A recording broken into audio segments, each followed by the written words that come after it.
کسی نہ کسی شے سے اترتا ہے، دل بھی زنگ آلود ہو جاتے ہیں۔ تو جب دل زنگ آلود ہو جائیں تو یہ اللہ تعالیٰ کے ذکر سے اترتے ہیں۔ ایک روایت میں آتا ہے دلوں کے زنگ تلاوت کلام مجید سے اترتے ہیں، اور وہ بھی اللہ تعالیٰ کا ذکر ہے، اور اس کا ذکر مختلف طریقوں سے کیا جائے اور اس کا نام مختلف انداز سے لیا جائے، یہ ساری وہ چیزیں ہیں جو دل کی میل کچیل، دل کی غلاستیں، دل کی گندگیاں اتار دیتی ہیں، اور دل مصفہ اور شفاف ہو جاتا ہے۔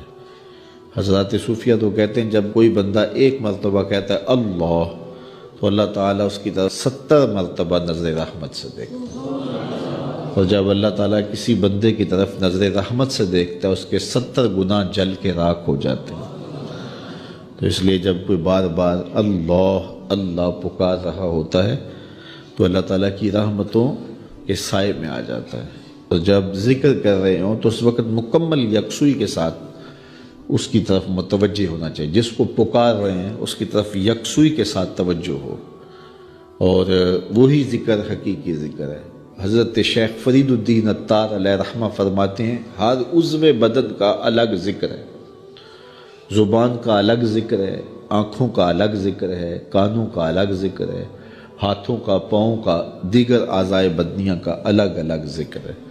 اللہ کی نشانیوں کو دیکھنا یہ آنکھ کا ذکر ہے، استماع قول حق یہ کان کا ذکر ہے، قرآن مجید کی تلاوت کرنا، اس کا نام لینا یہ زبان کا ذکر ہے، دکھیوں کی مدد کرنا یہ ہاتھ کا ذکر ہے، نیک مجالس کی طرف چل کے جانا، مسجد کی طرف سفر کرنا یہ پاؤں کا ذکر ہے۔ تو مختلف اعضائے بدنیاں کا مختلف ذکر ہے، اور ہر وقت جو ہے وہ ذکر کے اندر انسان لگا رہے اور رب کی یاد کے سائے میں اپنی زندگی گزارے۔ یہ اس کی روح کی غذا ہے جو اسے باہم پہنچتی ہے، پھر اس کی روح مرتی نہیں ہے، اس کی روح جو ہے وہ شاد اور آباد رہتی ہے، بیمار نہیں پڑتی، روح کے اوپر زنگ نہیں چڑھتا، وہ پاکیزہ اور مطہر رہتی ہے۔ تو مجھے اور آپ کو اپنی روح کا سامان کرنا چاہیے، اور اللہ کا ذکر پوری یکسوئی کے ساتھ، پوری توجہ کے ساتھ، پورے انہماک کے ساتھ۔ ہمارے صوفیاء نقشبندیہ تو کہتے ہیں جب سالک کہے اللہ، تو جب یہ بندہ پکار رہا ہوتا ہے رب کو، تو رب بندے کی پکار کو سن رہا ہوتا ہے۔ یہاں ایک سوال بھی کیا جاتا ہے، کچھ لوگ ذکر مجرد پر یہ بات کرتے ہیں کہ جب آپ کہتے ہیں اللہ تو اس کے بعد کچھ نہیں کہتے، پھر کہتے ہیں اللہ، پھر کہتے ہیں اللہ۔ تو جب کسی کو پکارا جائے تو پھر اس کو غرض بھی بتائی جاتی ہے نا۔ آپ مجھے آواز دیں، میرا نام لے کے، تو میں متوجہ ہو جاؤں گا آپ کی طرف، تو پھر آپ مجھے کچھ کہیں گے نا کہ جناب ہم آپ کے پاس آئے ہیں ٹائم لینے کے لیے، یا کوئی اور غرض کے لیے، کسی اور مقصد کے لیے، تو وہ آپ غرض بتائیں گے مجھے۔ تو اگر آپ مجھے آواز دیں، مجھے رضا ثاقب کہہ کے پکاریں، اور میں آپ کی طرف توجہ پذیر ہو جاؤں، آپ پھر دوبارہ کہیں رضا ثاقب، تو میں پھر کہوں گا جی، آپ پھر کہیں، تو 2-3 بار کے بعد میں اکتا جاؤں گا کہ میاں بات بھی آگے کرو، مجھے پکار رہے ہو بار بار تو بتاؤ کیا کہنا ہے۔ تو کچھ لوگ اس پہ قیاس کر کے وہ کہتے ہیں جب پکارا جاتا ہے اللہ تو اس کے بعد تم اپنی غرض ہی بیان نہیں کرتے، پھر کہتے ہو اللہ، پھر کہتے ہو اللہ، تو کچھ کہو بھی نا۔ تو ہم اس کا جواب یہ دیتے ہیں کہ میں اس لیے پوچھتا ہوں کہ میاں کس لیے مجھے آواز دی ہے مجھے پتہ نہیں، اس لیے میں پوچھتا ہوں۔ لیکن جب بیٹا، بچہ ماں کو کہتا ہے امی، تو ماں کو پتہ ہوتا ہے اسے دودھ چاہیے، سردی لگ رہی ہے اسے لحاف چاہیے، اس نے واش روم میں جانا ہے، اس کی کیا ضرورت ہے۔ ماں کو پتر کی ضروریات کا پتہ ہوتا ہے، بیٹے نے صرف اتنا کہنا ہوتا ہے امی، آگے امی کو پتہ ہے اس کو کیا دینا ہے۔ تو بندے کا رب کو پتہ ہے اس کو چاہیے کیا، بندہ کہتا ہے اللہ، رب کو پتہ ہے میرے بندے کو کیا چاہیے۔ اے دلوں کو پھیرنے والے، میرے دل کو اپنے دین پہ ثابت رکھنا۔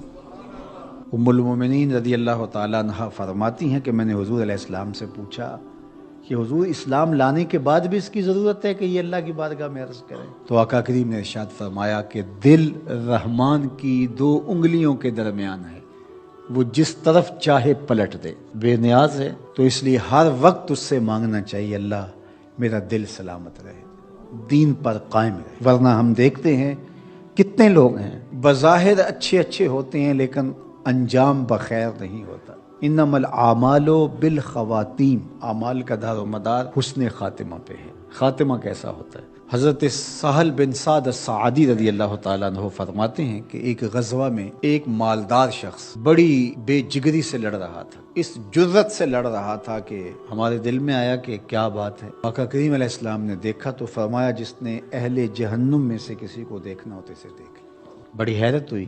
ایک صحابی کہتے ہیں میں اس کے پیچھے ہو گیا کہ حضور علیہ السلام نے جو فرمایا ہے کوئی وجہ ہوگی تو میں دیکھوں ماجرا کیا ہے۔ تو کہتے ہیں جب وہ لڑتے لڑتے زخمی ہو گیا تو اس نے اپنی ہی تلوار کو اپنے سینے میں یوں رکھ کر کے اپنا وزن اس اوپر ڈال دیا اور دو کندھوں کے درمیان سے تلوار ادھر نکل گئی اور یوں خودکشی کر لی۔ تو کہا کہ بندہ ساری زندگی نیکیاں کرتا ہے، لکھا ہوا غالب آ جاتا ہے اور پھر آخر اچھا نہیں اس کا رہتا۔ اور کتنے ایسے لوگ ہیں کہ جن کا ماضی بہت بھیانک اور برا تھا لیکن آخر ٹھیک ہو جاتا ہے۔ تو اس لیے ہمیشہ اللہ سے انجام بخیر کی دعا مانگو۔ یا مقلب القلوب ثبت قلبی علی دینک، اے دلوں کو پھیرنے والے ہمارے دلوں کو دین پہ ثابت رکھنا، کہیں ایسا نہ ہو کہ ہمارا انجام ٹھیک نہ ہو، انجام ہمارا ٹھیک ہونا چاہیے۔ حضرت ابی ملیکہ رضی اللہ تعالی عنہ فرماتے میں 30 اصحاب رسول سے ملاقات کی ہے، میں نے سب کو فکر مند پایا ہے انجام ٹھیک ہو جائے۔ جنہوں نے اپنی آنکھوں سے حضور کو دیکھا وہ بھی ڈر رہے ہمارا انجام ٹھیک ہو جائے۔ رنگا رنگ سہیلیاں پرن کڑے پر پریا اس دا جانیے جس دا توڑ چڑھے۔ ہمیں ایک اور دعا ترغیب دی گئی قرآن مجید میں اہل ایمان کو، اور وہ کیا؟ ربنا لا تزغ قلوبنا بعد اذ ہدیتنا وہب لنا من لدنک رحمہ انک انت الوہاب۔ اے اللہ ہمارے دلوں کو سیدھا کر دینے کے بعد دوبارہ ٹیڑھا نہ کرنا۔ یہ دل سیدھے ہیں تو سیدھے ہی رہیں، یہ کبھی دوبارہ ٹیڑھے نہ ہوں۔ یہ نرم ہیں تو نرم ہی رہیں، کہیں پتھر نہ ہو جائیں۔ ایمان کے نور سے جگمگا رہے ہیں اللہ، یہ جگمگاتے ہی رہیں، کہیں دوبارہ ان میں ظلمتیں نہ آ جائیں۔ لا تزغ قلوبنا بعد اذ ہدیتنا، ہمارے دلوں کو سیدھا کر دینے کے بعد دوبارہ ٹیڑھا نہ کر دینا۔ وہب لنا من لدنک رحمہ، اور ہمیں اپنی جناب سے رحمتیں عطا کر دے۔ انک انت الوہاب، تو وہاب ہے، اپنے کرم سے اپنے فضل سے ہمیں مالا مال فرما دے۔ تو میری دعا ہے اپنے لیے سب سے پہلے اور آپ سب کے لیے اور اپنے جملہ دوستوں کے لیے، پیر بھائیوں کے لیے، سب ملنے والوں کے لیے کہ اے اللہ ہم سب کو ہمیشہ ثابت قدم دین پہ رکھنا، آخری ہچکی تیرے نام پہ آئے، تیرے محبوب کی غلامی میں آئے، ہم سب کا خاتمہ ایمان پہ۔ ایک ایک کر کے دوست ہم سے جدا ہو رہے ہیں، ہم بھی اس دنیا پہ مستقل رہنے والے نہیں۔